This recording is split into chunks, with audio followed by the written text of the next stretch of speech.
نے جیل کی ہوا کھائی ہے، اگر کسی انسان نے اپنی جائیداد لٹوائی ہے، اگر کسی انسان نے اپنی جان کا نذرانہ پیش کیا ہے، تو حضرت بانی جماعت احمدیہ علیہ السلام کا مرید ہے۔ اگر حضرت بانی جماعت احمدیہ علیہ السلام اور آپ کے خلفاء اور آپ کے ماننے والے لا الہ الا اللہ کو صحیح مانتے مگر محمد رسول اللہ کو منسوخ مانتے تو یہ قربانیاں نہ دیتے، بلکہ اس سے ایک اور بات ثابت ہوتی ہے۔ دیکھیں، اگر کسی بچے کو کسی درزی کے پاس بٹھا دیں کہ اس سے کام سیکھو، وہ بچہ درزی سے کیا کام سیکھے گا؟ کپڑوں کی سلائی یا جوتوں کی سلائی؟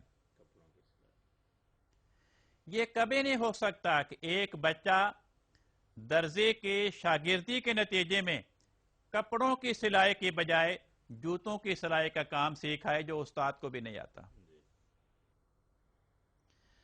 تو سرزمین پاکستان میں بسنے والے جماعت احمدیہ کے ایک ایک فرد نے ہر قسم کے قربانی پیش کر کے لا الہ الا اللہ محمد رسول اللہ کی خاطر اپنے عمل سے اس بات کی گواہی دی کہ ہمارے دلوں میں محمد رسول اللہ کے نام کی، آپ کے کلمے کی محبت کا سمندر ٹھاٹھے مار رہا ہے۔ ذرا اس بات پہ غور کریں کہ اگر جماعت احمدیہ کا بانی، اگر جماعت احمدیہ کے خلفاء جنہوں نے ایسے عاشق رسول جماعت تیار کر دی، جنہوں نے محمد رسول اللہ کے نام کی خاطر ہر قسم کی قربانی پیش کی، ان کے اپنے دلوں میں محمد رسول اللہ صلی اللہ علیہ وسلم کے لیے محبت و پیار کا کتنا عظیم الشان سمندر ہوگا، جنہوں نے ایسے عاشق رسول جماعت تیار کر دی۔ دیکھیں،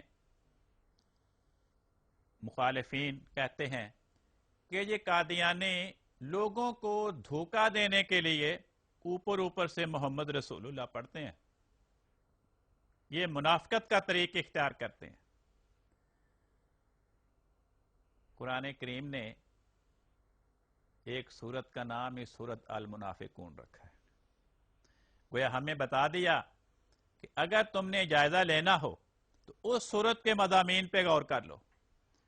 اگر اس سورت کی باتیں جماعت احمدیہ کے افراد پہ چسپاں ہوتی ہیں تو پھر مخالفین کا پراپیگنڈا قابل قبول ہے کہ احمدی لوگوں کو دھوکہ دینے کے لیے دل سے محمد رسول اللہ کو منسوخ مانتے ہیں مگر اوپر اوپر سے ظاہری طور پر منافقانہ طریق پہ محمد رسول اللہ کے الفاظ کا اعلان کرتے ہیں۔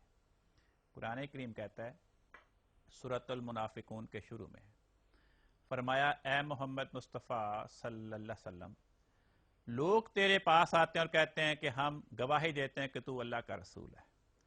فرمایا اللہ تعالیٰ جانتا ہے کہ تو اس کا رسول ہے، لیکن اللہ تعالیٰ اس بات کی بھی گواہی دیتا ہے کہ منافقین جھوٹ بول رہے ہیں، وہ تیری رسالت کے دل سے قائل نہیں ہیں، صرف زبان سے قسمیں کھا کھا کر تیری رسالت کا اقرار کرتے ہیں۔ اگلی آیت میں وجہ بیان فرمائی کہ منافقین جب دل سے محمد رسول اللہ کے قائل نہیں تو زبان سے محمد رسول اللہ کا اقرار کیوں کرتے ہیں؟ فرمایا اتخذوا ایمانہم جنۃ، منافقین نے قسمیں کھا کھا کر محمد رسول اللہ کا زبان سے اقرار کیوں کیا ہے؟ جنتاً، اس اقرار کو ڈھال بنایا ہے۔ ڈھال کس کو کہتے ہیں؟ جس کو آگے کر کے انسان اپنے آپ کو جسمانی نقصان سے بچاتا ہے۔ پرانے زمانوں میں سپاہی لڑتے تھے، ایک ہاتھ میں ڈھال پکڑتے تھے، دوسرے ہاتھ میں تلوار ہوتی تھی، تلوار سے مد مقابل پہ حملہ کرتے تھے اور ڈھال سے مد مقابل کا وار رو کر اپنے وجود کو بچاتے تھے۔ تو قرآن کریم بتاتا ہے کہ منافقین اوپر اوپر سے منافقت کے ساتھ محمد رسول اللہ کا اقرار کیوں کرتے ہیں؟ اپنے آپ کو نقصان سے بچانے کے لیے۔ اس سرزمین پاکستان میں اگر احمدی محمد رسول اللہ کا کلمہ نہ پڑھے